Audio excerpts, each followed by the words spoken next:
Vamos lá então, parágrafo 297. Diz assim: trata-se de integrar a todos. Já faço aqui um parênteses. O Papa já começa sendo claro. O que significa essas situações irregulares? Significa que precisamos integrar a todos. Integrar a todos significa ninguém fica de fora. Ah, mas e os que estão assim? Integrar a todos, diz a palavra, diz o Papa. Ah, mas os que estão assado? Integrar a todos, diz o Papa.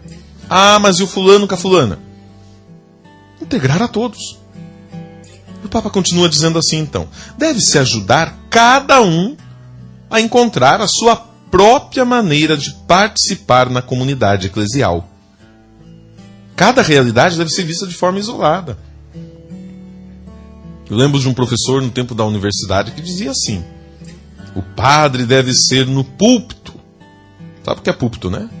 Ali no lugar do discurso, ou no caso da missa, né, no lugar da homilia. Ali do púlpito, a partir do púlpito, a partir da mesa da palavra, o Papa precisa, ele dizia assim, deve ser um leão, deve pregar como um leão, rugir, esbravejar. Mas, no particular, em cada caso, o padre é chamado a ser um cordeiro. Que é o cordeiro? É aquele que acolhe, que é manso, que é simples. Então, no púlpito, leão que ruge.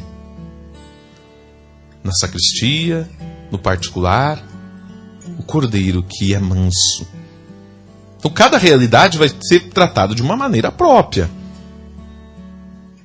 De participar da comunidade.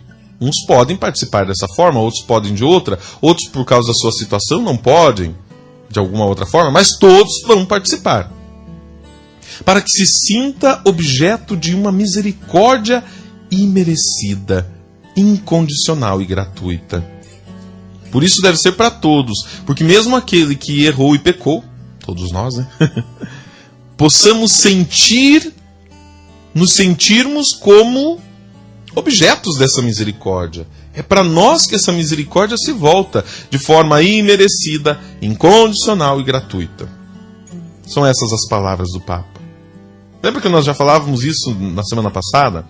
Que a caridade verdadeira ela é imerecida, incondicional e gratuita.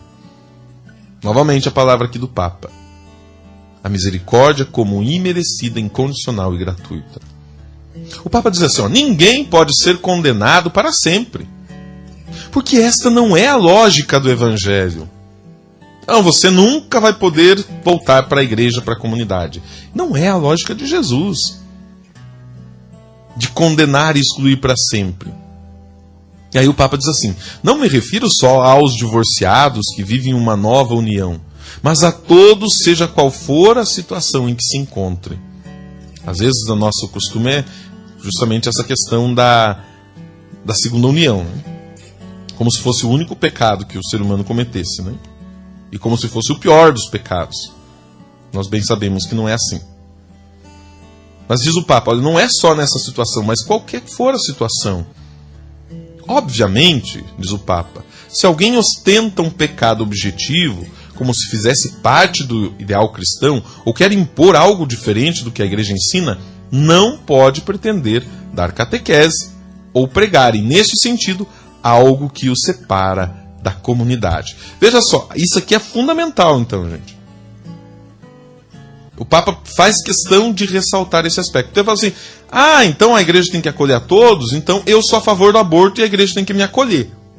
Não é bem assim. Olha o que o Papa diz assim, se você ostenta um pecado objetivo, como se isso fosse parte do ideal cristão, olha só que bonito, gente, eu abortei, eu sou separado, eu isso, eu aquilo, e agora eu quero ensinar isso também lá na catequese, na minha pregação. Não. Isso aqui automaticamente já o separa da comunidade. Nós aceitamos o diferente, o pensar inclusive diferente. Agora, não o pensar contra a doutrina da igreja, contra aquilo que a igreja prega, contra aquilo que a igreja ensina, contra aquilo que é fundamental para a fé. Existem situações que não são fundamentais. Nós chamamos de não essenciais. Mas existem situações que são essenciais. Se nós formos contra algumas questões, nós estaremos sendo não cristãos ou anticristãos.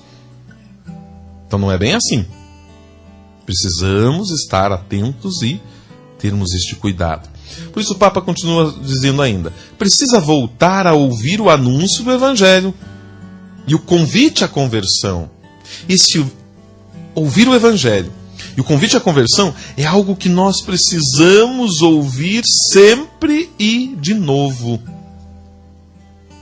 Mas, mesmo para esta pessoa, pode haver alguma maneira de participar na vida da comunidade, quer em tarefas sociais, quer em reuniões de oração, quer na forma que lhe possa sugerir a sua própria iniciativa, discernida juntamente com o pastor. Então veja, essa pessoa, dentro desta realidade, vai procurar o seu padre, o seu pastor, e vai se envolver, seja com questões sociais, ou com algum tipo de reunião para oração, ou até algum outro tipo de iniciativa que o padre pode sugerir. Mas, se há aqui uma contradição no Evangelho, eu estou pregando contra o que a igreja ensina, eu estou pregando contra o Papa, estou pregando contra a igreja, o convite é conversão. Preciso ouvir de novo o Evangelho, preciso me converter. Quanto ao modo de tratar as várias situações chamadas irregulares, diz o Papa, os padres sinodais chegaram a um consenso geral que eu sustento. Vamos lá. Mensagem do Papa a partir dos padres sinodais, daqueles representantes de toda a igreja que estavam no sínodo. Na abordagem pastoral das pessoas que contraíram matrimônio civil, que são divorciadas novamente, casadas, ou que simplesmente convivem, compete à igreja revelar-lhes a pedagogia divina na graça, nas suas vidas, e ajudá-las a alcançar a plenitude do desígnio que Deus tem para elas. Sempre possível, com a força do Espírito Santo. Então veja, para aqueles casos, aqueles que só contraíram matrimônio civil, ou que são divorciados e acabaram casando novamente, ou aqueles que apenas convivem, o que compete à igreja?